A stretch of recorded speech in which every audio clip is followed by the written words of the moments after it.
नमस्कार दोस्तों, welcome back to my channel. तो दोस्तों, अगर आप इस चैनल पर नए होंगे तो प्लीज़ इस चैनल को लाइक, शेयर और सब्सक्राइब कर दीजिए।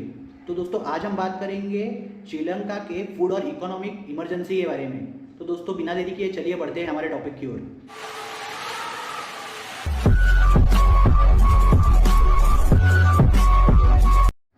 तो दोस्तों, अगर आपने अभी तक न्यूज़ नहीं पढ़ी होगी तो श्रीलंका की गवर्नमेंट ने ऑफिशियली श्रीलंका में एक फूड और इकोनॉमिक इमरजेंसी डिक्लेयर कर दी है। इस इमरजेंसी का एक मेन रीज़न ये है कि श्रीलंका के पास आज की डेट में बहुत ज़्यादा कम फॉरेक्स रिजर्व बचे हैं और दोस्तों आने वाले फ्यूचर में भी ये जो फॉरेक्स रिजर्व है श्रीलंका के, ये धीरे धीरे कम ही होने वाले हैं।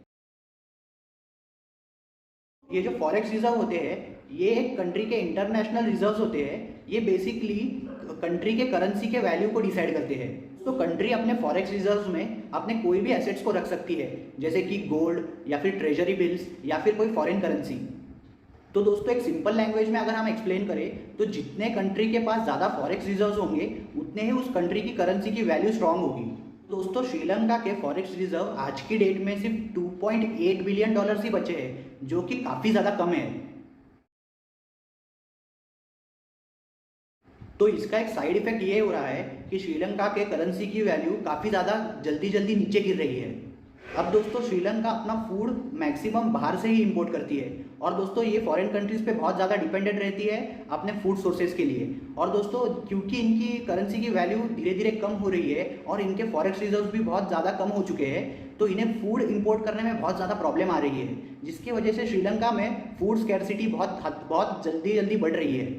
तो दोस्तों, ये कितनी सीरियस प्रॉब्लम है इसे देखने के लिए आप इन इमेजेस को देखिए। तो दोस्तों, आज की डेट में श्रीलंका में फूड की ही बहुत ज़्यादा कमी हो चुकी है।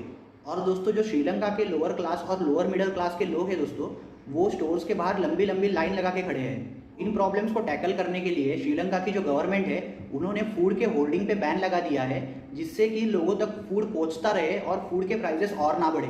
श्रीलंकन गवर्नमेंट ने फूड परचेज करने की भी एक लिमिट रख दी है, जिससे कि इनके सिटीजन्स हद से ज़्यादा फूड परचेज ना करें और सभी को फूड प्रॉपरली प्रोवाइड हो। इसकी वजह से नेचुरली इन्फ्लेशन श्रीलंका में बहुत ज़्यादा बढ़ेगा। और दोस्तों, जो सेकेंडरी गुड्स है जैसे कि फ्यूल या फिर क्लोथिंग, इन सब के भी प्राइस बहुत ज़्यादा बढ़ेंगे फ्यूचर में। तो अब हम डिस्कस करेंगे कि क्या ऐसे रीजंस थे जिसकी वजह से श्रीलंका के फॉरेक्स रिजर्व्स इतने ज़्यादा कम हो गए। तो दोस्तों, श्रीलंका के एक बहुत बड़े इनकम का सोर्स है टूरिज्म। पर दोस्तों, जब से ये पैंडमिक आया है तब से टूरिज्म इंडस्ट्री ने बहुत ज़्यादा सफ़र किया है। और दोस्तों, यही एक मेन रीज़न है कि श्रीलंका की जो इकोनॉमी है वो बहुत ज़्यादा कम हो चुकी है। ऊपर से दोस्तों, श्रीलंका फूड के मामले में भी इंपोर्ट्स पे डिपेंडेंट रहता है। इसलिए दोस्तों, श्रीलंका को अपने फॉरेक्स रिजर्व्स स्पेंड करके फूड परचेज करना पड़ता है। इसके अलावा दोस्तों, श्रीलंका आज की डेट में काफ़ी ज़्यादा डेप्थ में भी है। इसका मतलब सिंपली दोस्तों, श्रीलंका बहुत ज़्यादा कर्जे में है और दोस्तों इनका एक फॉरेन रिजर्व्स का बहुत बड़ा पार्ट चला जाता है इस डेप्थ को रिपे करने में। तो दोस्तों, आज की डेट में श्रीलंका पे कितना ज़्यादा कर्जा है उसका आप ये एक एग्जांपल ले ही सकते हो कि जो टोटल $2.8 बिलियन का फॉरेक्स रिजर्व श्रीलंका का बचा है, उसमें से नियरली $1 बिलियन तो श्रीलंका को सिर्फ डेप्थ रिपे करने में ही चला जाएगा।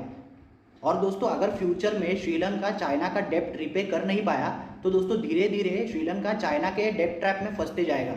इसका डायरेक्ट इम्पैक्ट ये होगा कि ये एक चाइना की इकोनॉमिक कॉलोनी ही बन जाएगा। और दोस्तों, धीरे धीरे चाइना क्या करेगी कि इनके पोर्ट्स और एयर बेसेस को लीज पे ले लेगी और इन्हें पूरे तरीके से चाइनीज़ कंट्रोल में ले लेगी। और दोस्तों, इसका एक डायरेक्ट इम्पैक्ट ये भी होगा कि चाइना श्रीलंका के ऊपर पूरी तरीके से अपना एक इन्फ्लुएंस जमा लेगा।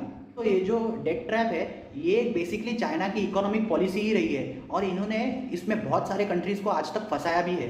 तो दोस्तों, इस पॉलिसी के बारे में मैं कभी अलग से एक वीडियो बनाऊंगा। तो दोस्तों, that's it for the day. Thank you so much. जय हिंद।